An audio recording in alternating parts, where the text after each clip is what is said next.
In the top stories, Prime Minister Dr. Terence Drew has begun an official state visit to Ghana to strengthen diplomatic and economic ties. Minister Joel Clark is urging young people to take a more active role in climate action and to help shape national policy. And the St. Kitts Nevis Defense Force is taking part in a regional strategic leadership program in Barbados aimed at strengthening security in the region. The details on these stories and more after the break. It's something that you can't put into words. A buzz in the air. From the time you wake up, you're ready to go. The freedom, the fantasy, the fete. To know it is to live it and love it. You have to experience it. If you know, you know. Angostura White Oak Rum. New look, same vibes inside.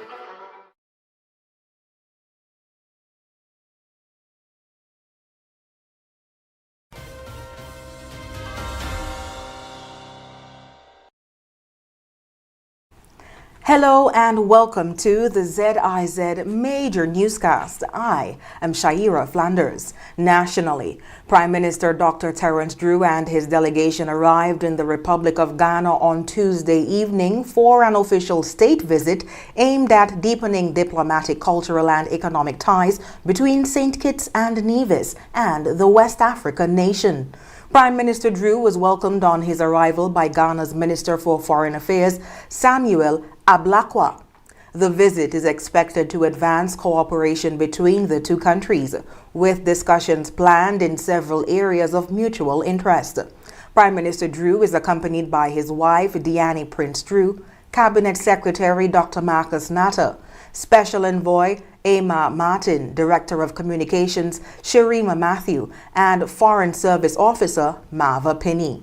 Speaking at a dinner held in honor of his visit, Prime Minister Dr. Terence Drew pledged support for Ghana's resolution on slavery that is currently before the United Nations.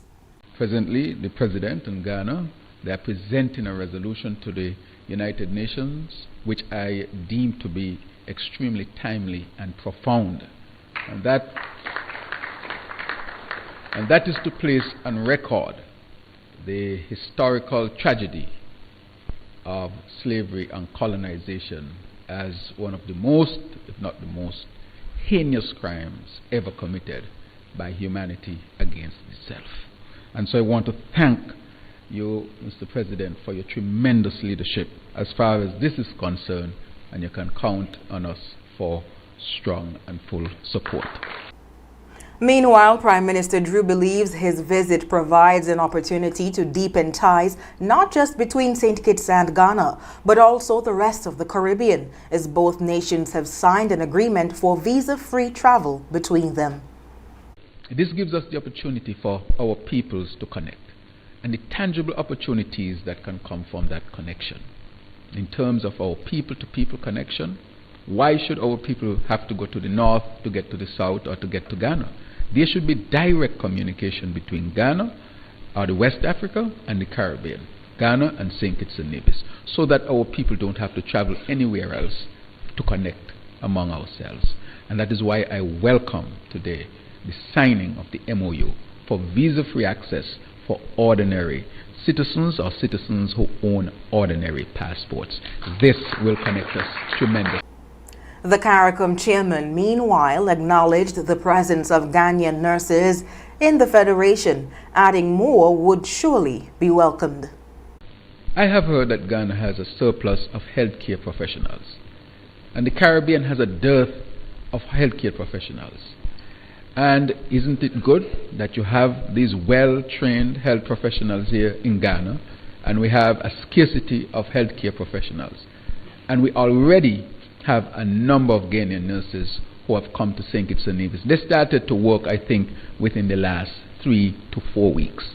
And I can say to you, without a doubt, that they are well received, they are well trained, the people have received them well, and I've been asked to ask His Excellency, the President, for more Ghanaian nurses. St. Kitts and Nevis and Ghana established diplomatic relations in June 1993. Meanwhile, Minister of Sustainable Development, Environment and Climate Action, Senator Joel Clark, is urging young people to take a more active role in shaping the country's response to climate change. She made the call while addressing the Climate Action and Youth Symposium held today at the Marriott Resort. Minister Clark encouraged students to consider how their daily choices are linked to the future of small island states, including St. Kitts and Nevis. She pointed to rising sea levels and stronger hurricanes as real consequences of global decisions, including the continued reliance on fossil fuels. We have to live with these realities because of the choices we have made. The connection, a choice to use more fossil fuel or not transition to renewable energy. The current impact, intense hurricanes, stronger hurricanes, more devastating hurricanes, and future impact, sea level rise, loss of coastal cities, loss of communities.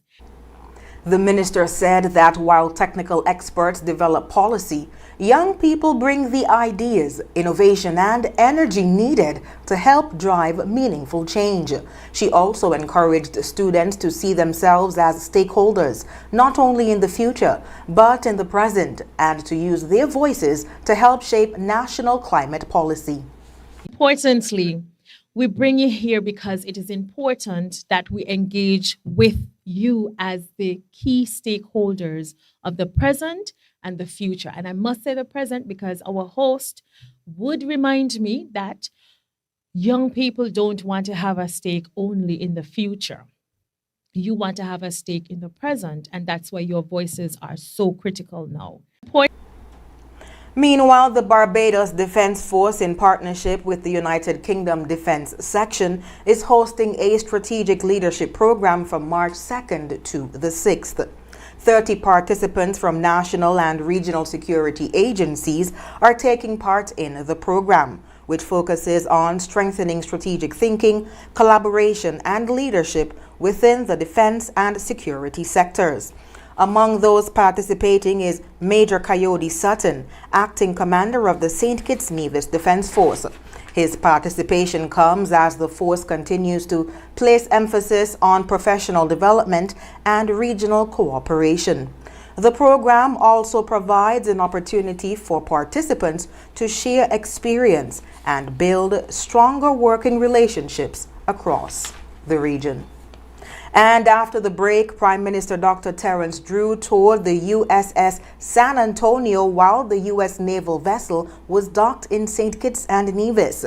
And a busy cruise day at Port Zante sees multiple vessels dock, bringing thousands of visitors ashore and giving a boost to local business. Stay with us. Now loans, cash at the speed of life, so fast you won't believe it. Now loans, cash at the speed of life, right now, right now. If you need cash in a flash with now, no need to fuss, leave it to us. When you need cash in a flash, no need to fuss, leave it to us. Hear me now. When life throws surprises your way, now's here to help.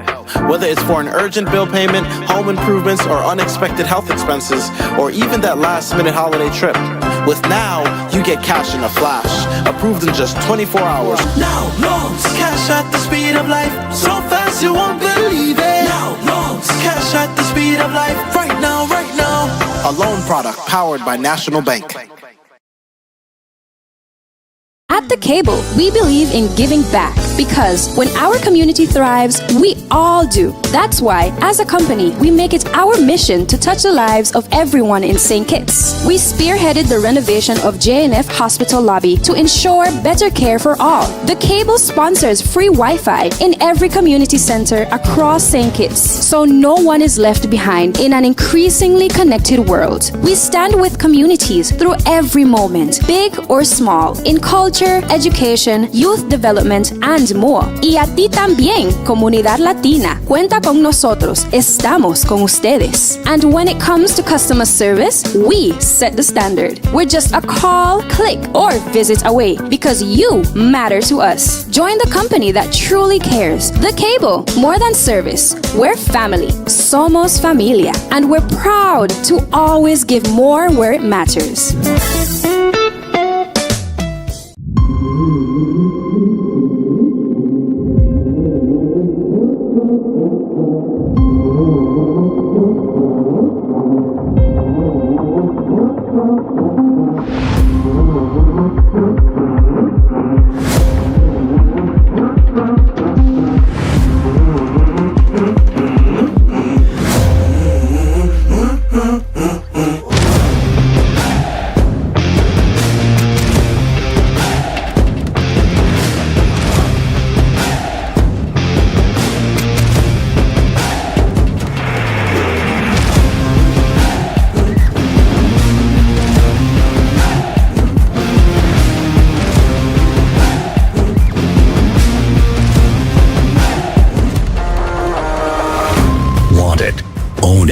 Drive it.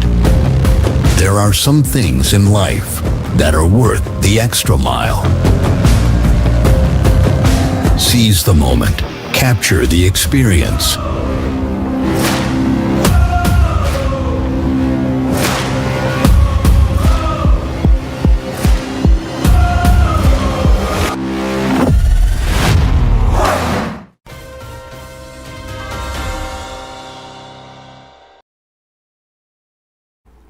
Thank you for staying with us. Last week, Prime Minister Dr. Terence Drew toured the USS San Antonio alongside U.S. Charge d'Affaires Karen Sullivan while the naval vessel was docked in St. Kitts and Nevis.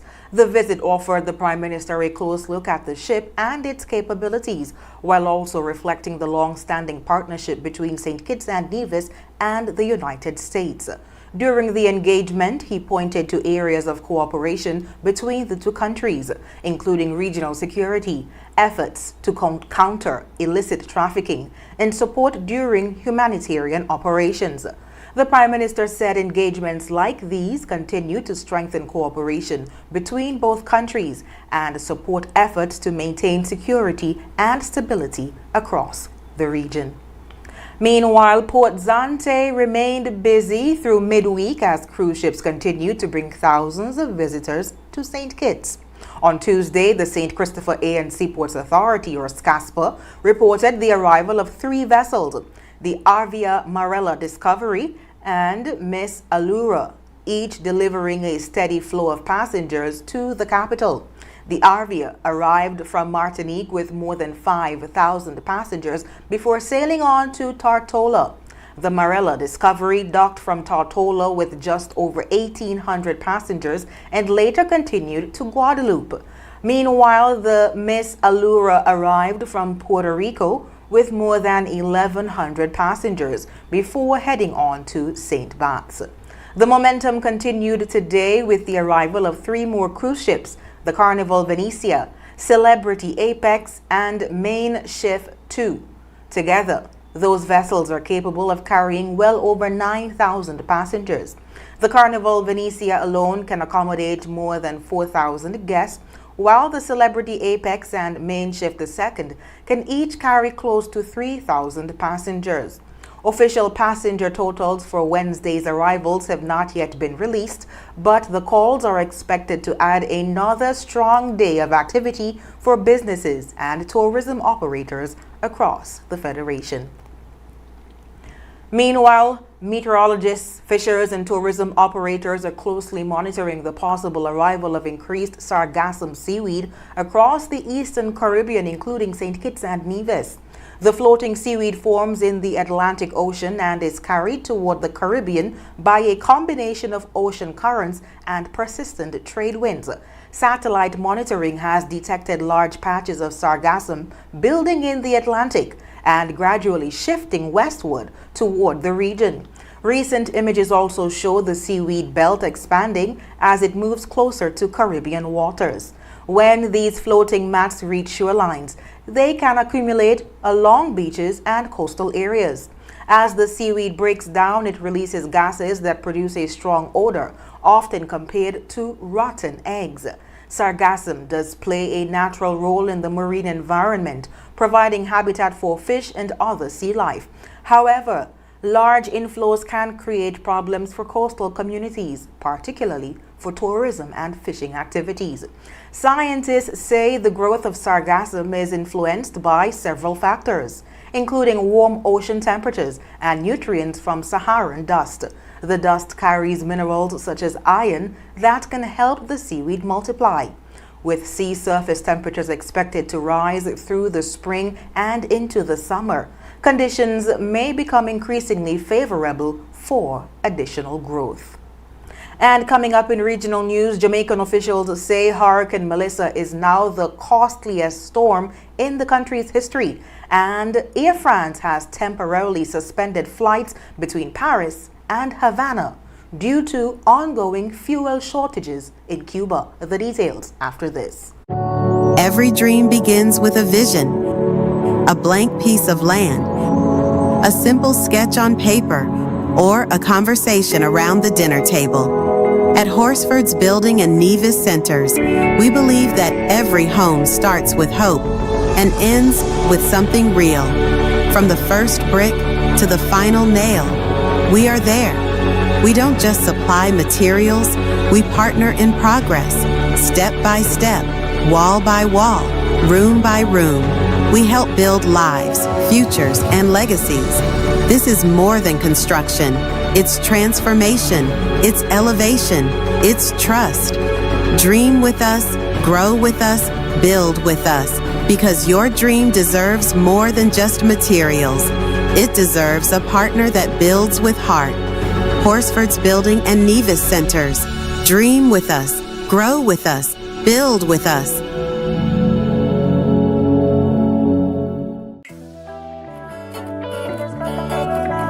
Swipe your card, live your life. National Bank life is nice. You can spend it when you want it, how you like, where you like. Swipe your card, live your life. National Bank life is nice.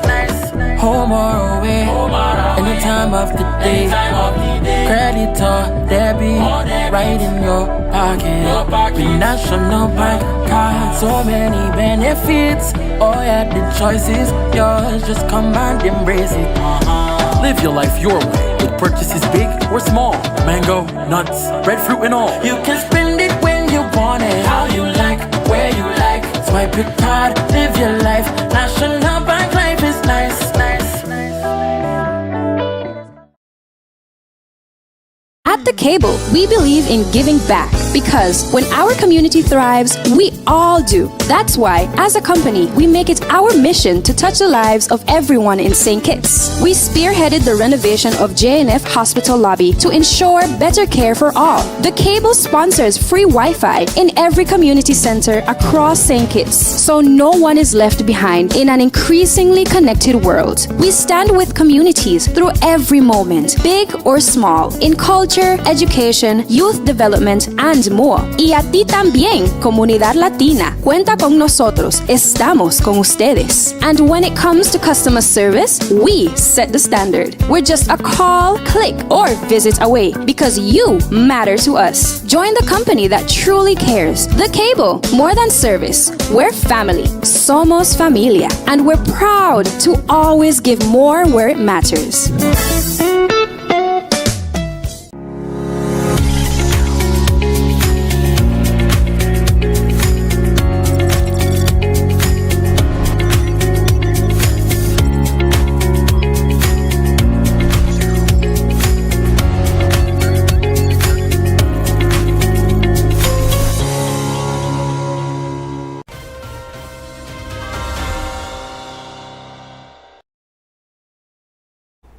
Thank you for staying with us. New assessments show that Hurricane Melissa is now the strongest and most expensive storm ever to hit Jamaica. The Planning Institute of Jamaica, PIOJ, says the Category 5 hurricane caused nearly $12.2 billion in damage, losses, and related costs. The storm struck the island on October 28th last year. PIOJ Director General Dr. Wayne Henry said the updated figures placed the total impact at $1.952 trillion, or about 56.7% of Jamaica's gross domestic product. He said that makes Melissa more than 4 times costlier than Hurricane Gilbert in 1988, which had previously held the record. The damage was most severe in 6 parishes: Westmoreland, St. Elizabeth, St. James, St. Anne, Trelawney, and Manchester, where homes, businesses, and infrastructure were heavily affected. The social sector, including housing, education, and health, suffered the largest losses, accounting for more than $820 billion. The productive sector, which includes agriculture, tourism, and commerce, recorded damages and losses totaling about $792 billion. Infrastructure damage, including transport, electricity, water, and telecommunications, accounted for a further 10% of the country's economic output. The assessment was conducted by the United Nations Economic Commission for Latin America and the Caribbean in collaboration with the Jamaican government. Officials say the full analysis now includes economic losses and repair costs that were not captured in the initial rapid damage surveys. The PIOJ or POJ warned that the disaster will also have a significant impact on the country's economy.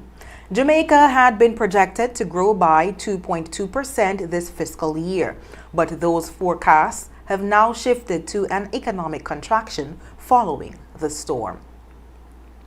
In other news, Air France has temporarily suspended flights between Paris and Havana as Cuba continues to face a severe fuel shortage.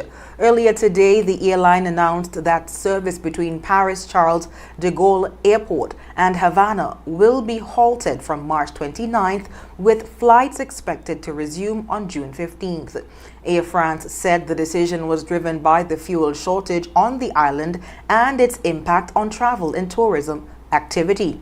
Customers affected by the suspension will be offered the option to rebook their travel, receive a voucher, or request a full refund.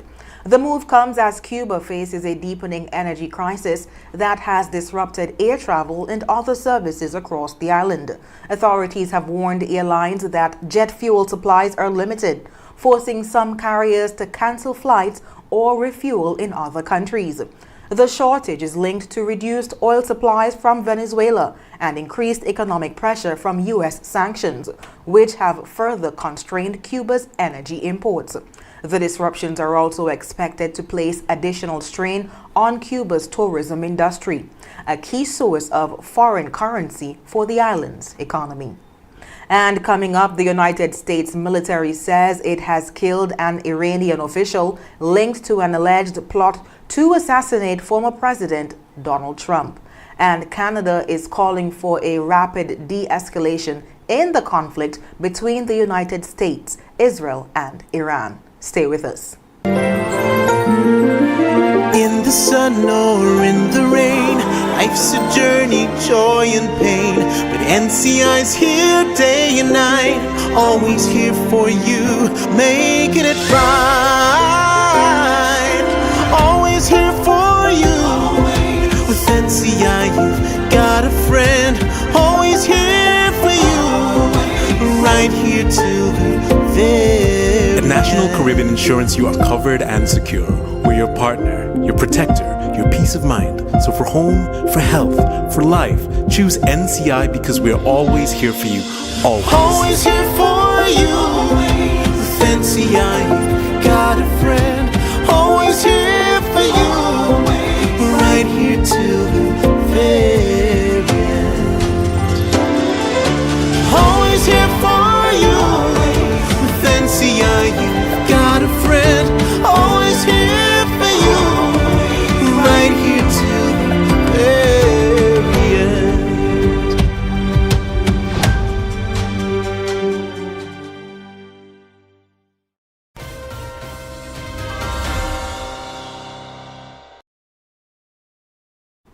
Welcome back. On the international scene, the United States military says it has killed an Iranian official linked to an alleged plot to assassinate current President Donald Trump. The Pentagon said the individual, whose name has not been released, was killed in a strike on Tuesday during the ongoing U.S. military campaign against Iran. U.S. Defense Secretary Pete Hegseth said the official headed a unit accused of planning the assassination attempt. He added that while the figure was not the original target of the military operation, U.S. forces had been tracking those believed to be responsible for the plot. The allegation dates back to a 2024 case in which U.S. authorities charged an Iranian national over what they said was a Revolutionary Guard-directed plan to kill Trump. Iran has rejected those accusations. Meanwhile, U.S. military officials say strikes against Iranian targets are continuing, with a significant drop in Iran's missile and drone attacks since the conflict began. Commanders say operations are now expected to move further inland as U.S. forces work to expand air superiority over parts of Iran. Meanwhile, Canadian Prime Minister Mark Carney is calling for a rapid de-escalation of the conflict involving Iran, even as he expressed support for the recent strikes by the U.S. and Israel. Speaking to reporters in Sydney during an Indo-Pacific tour, Carney said Canada has long supported efforts to neutralize what he described as a serious global threat posed by Iran. However, he said his support for the strikes comes, quote, with regret, calling the escalation another example of a breakdown in the international order. The United States and Israel launched strikes on Iran over the weekend. Iran responded by firing missiles and drones at Israel and at Gulf states allied with Washington. Carney also criticized the United States and Israel for acting without consulting allies or seeking engagement through the United Nations. At the same time, the Canadian Prime Minister warned that a nuclear-armed Iran would represent a major global threat. He described Iran's government as a major sponsor of terrorism and said the country's nuclear program raises serious security concerns. And up next in sports, Cricket West Indies president has praised the team's resilience and international performance.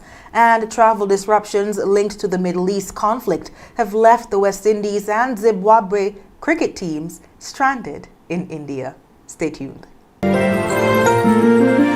In the sun or in the rain, life's a journey, joy and pain. But NCI's here day and night, always here for you, making it right. Always here for you. With NCI you've got a friend, always here for you, right here till the very At National Caribbean Insurance, you are covered and secure. We're your partner, your protector, your peace of mind. So for home, for health, for life, choose NCI because we're always here for you. Always. Always here for you. With NCI, you've got a friend. Always here for you. Right here till the very end. Always here for you. With NCI, you've got a friend. Always here for you. Right here till the very end.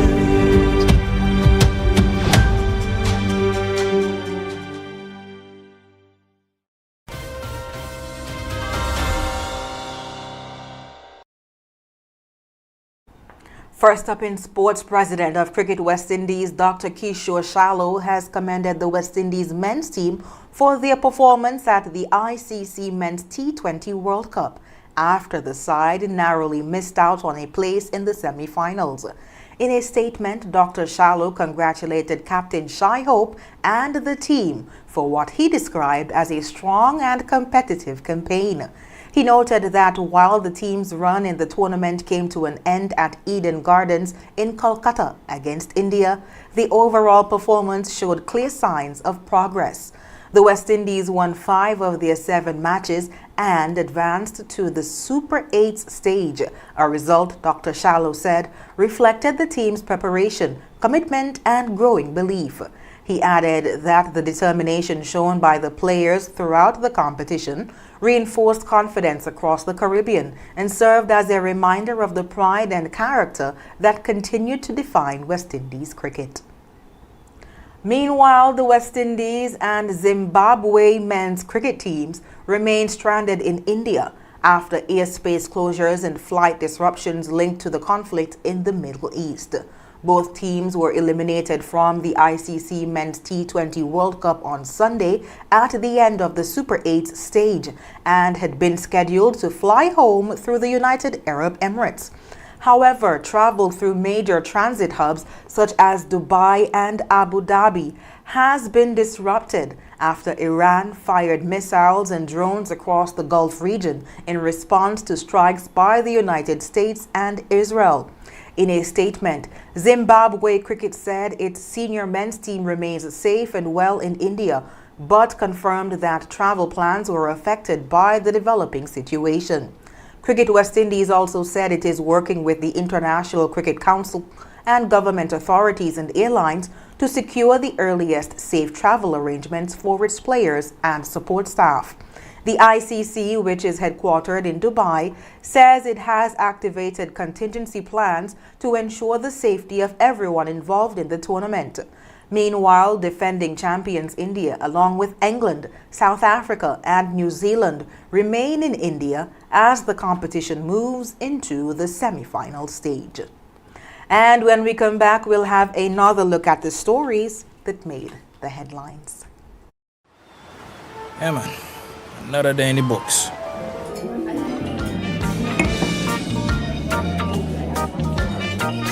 Well, hello there.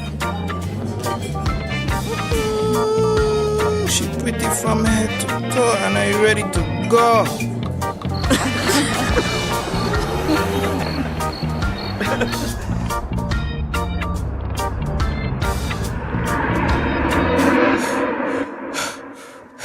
Wait there. Whew. Can't afford to slip up, not even in my dreams.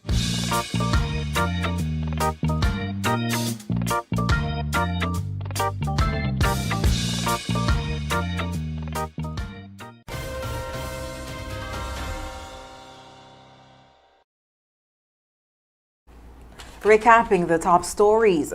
Prime Minister Drew arrives in Ghana for official state visit to strengthen diplomatic and economic ties. Minister Joel Clark is urging young people to take a more active role in climate action and to help shape national policy. And the St. Kitts Nevis Defense Force is taking part in a regional strategic leadership program in Barbados aimed at strengthening security in the region. And that brings us to the end of the ZIZ Major Newscast. Thank you so much for joining us. I've been your presenter, Shaira Flanders. Have a good one.